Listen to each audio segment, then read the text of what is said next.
আজকে প্লেটের প্রাইস কি ছিল মোটামুটি? ভাই দেখো, প্লেটের প্রাইস তো ওরকমভাবে বলা যায় না। বিয়ে বাড়ি মানে কিন্তু আনলিমিটেড খাওয়া দাওয়া, যেখানে গরম গরম মাটন কষা থেকে শুরু করে ভেটকি মাছের ব্যাটার ফ্রাই, আরও বিভিন্ন স্টার্টারের আইটেম, আর এছাড়া ডেকোরেশনও ছিল কিন্তু দুর্দান্ত। আর সেই জন্য সেদিন চলে গেছিলাম একটা বিয়ে বাড়িতে। আর বিয়ে বাড়িতে ঢুকতে প্রথমে দেখে নিলাম দারুণ ডেকোরেশন। প্রথমেই ছিল একটা গণেশ মূর্তি, আর ভেতরে চলে গেলাম ব্রাইডের সঙ্গে দেখা করতে। ব্রাইডের সঙ্গে দেখা করে কিন্তু চলে গেলাম প্রথমে স্টার্টার কাউন্টারে, যেখানে ছিল কফি, ফুচকা এবং ছিল কিন্তু ড্রাই চিলি চিকেন। প্রথমেই ট্রাই করলাম কফি দিয়ে। কফি কিন্তু বেশ ভালো ছিল, এই ঠান্ডার মধ্যে বেশ কফি আমার বেশ ভালোই লাগে। আর তারপরে চলে গেলাম স্টার্টার কাউন্টারে ড্রাই চিলি চিকেন খাওয়ার জন্য। এখানে কিন্তু দেখতে পাচ্ছি সুন্দরভাবে পরিবেশনও করা হচ্ছিল, মানে যে সমস্ত গার্লসরা ছিল ওখানে সার্ভ করার জন্য তারা কিন্তু সুন্দরভাবে সার্ভিসও করছিল ওখানে। তারপর ট্রাই করলাম dry chilli chicken. Dry chilli চিকেনের টেস্ট কিন্তু দারুণ ছিল, আমার বেশ ভালো লেগেছে। এরপর ট্রাই করেছিল ফুচকা। আর বিয়ে বাড়ি যাবো আর ফুচকা খাবো না, সেটা কখনো হতে পারে না। তাই ফুচকা খেয়ে সোজা চলে গেলাম মেন কোর্স ট্রাই করতে। মেন কোর্স ট্রাই করতে গিয়ে মেনু কার্ড দেখে সত্যি আমি অবাক হয়েছি, কারণ ছিল প্রচুর আইটেমস। আর আজকে ক্যাটারিং এর দায়িত্ব ছিল পঞ্চব্যঞ্জন ক্যাটারার। মেন কোর্সে প্রথমেই শুরু করলাম ভেটকি মাছের ব্যাটার ফ্রাই দিয়ে, যেটা খেতে সত্যি দারুণ ছিল। আমার কিন্তু বেশ ভালো লাগে বিয়ে বাড়িতে এমন ভেটকি মাছের ফ্রাই খেলে। আর তারপরে চলে আসলো বেবি নান। আর নানগুলো ছিল কিন্তু বেশ দারুণ সফট, আর সাথে কিন্তু ছিল ডাল মাখানি, একদম মাখানা ডাল দিয়ে। ওফ, দারুণ মাখো মাখো ছিল, আর খেতেও কিন্তু বেশ ভালো লেগেছে আমার।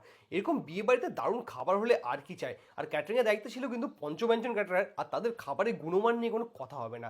আর এরপর নিলাম অল্প করে স্টিম রাইস, সাথে কিন্তু দই কাতলা। দই কাতলাটা কিন্তু আমার বেশ ভালো লাগে। বিয়ে বাড়ি হোক বা যে কোনো অনুষ্ঠান বাড়ি হোক না কেন, মাছের কোনো আইটেম থাকলে কিন্তু আমার বেশ পছন্দ হয়। দই কাতলাটা এত সুন্দর খেতে ছিল, তোমাদের কি বলবো। কিন্তু দই কাতলা খেলে হবে না, এরপরে আছে মাটন, কারণ মাটনের দিকে ফোকাস করতে হবে। আর বিয়ে বাড়িতে শো স্টপ কিন্তু থাকে এই মাটন কষা। মাটন কষার সাথে স্টিম রাইস, এই কম্বোটা কিন্তু বাঙালিদের খুব প্রিয় একটা কম্বো। আর আমার প্লেটে পড়েছিল নাল্লি পিস। আহা, এরকম নরম তুলতুলে মাটন, সাথে যদি হয় নাল্লি পিস, ও পুরো খাওয়াটাই জমে যায়। বিয়ে বাড়িতে কিন্তু এমন খাবার দাবার হলে আর কি চাই। সত্যি মাটন নিয়ে কোনো আমার কমপ্লেন নেই, মাটন কিন্তু আমার বেশ ভালো লাগে। তারপরে কিন্তু সিরিয়াসলি বলছি, অনেক জায়গাতে খেয়েছি, বাট এখানে দারুণ লাগলো। পঞ্চব্যঞ্জন ক্যাটারারেতে থ্রুতে আমরা আজকে এসেছি। খাবার দাবার সত্যি ভালো, বিশেষ করে মাটনটা। না না, আপাতত আর কিছু লাগলো, অনেক কিছু খেয়ে নিয়েছি, আর কিছু খাবো না। ঠিক আছে, ঠিক আছে, নিশ্চয়ই নিশ্চয়ই নিশ্চয়ই। সত্যি পঞ্চব্যঞ্জন ক্যাটারের হসপিটালিটি কিন্তু খুব সুন্দর, কারণ খুব কম জায়গাতেই দেখেছি আমি এইভাবে জিজ্ঞেস করতে ক্যাটারিংয়ের পক্ষ থেকে যে খাবার দাবার কেমন লেগেছে। তারপরে কিন্তু চলে আসলো চাটনি, পাঁপড়, আর তারপরে চলে আসলো গুলাব জামুন। চাটনি পাঁপড়টা স্কিপ করে সোজা চলে গেলাম গুলাব জামুন ট্রাই করতে। গুলাব জামুন কিন্তু আমার সবসময়কার ফেভারিট। আর তারপরে চলে আসলো লর্ড চমচম।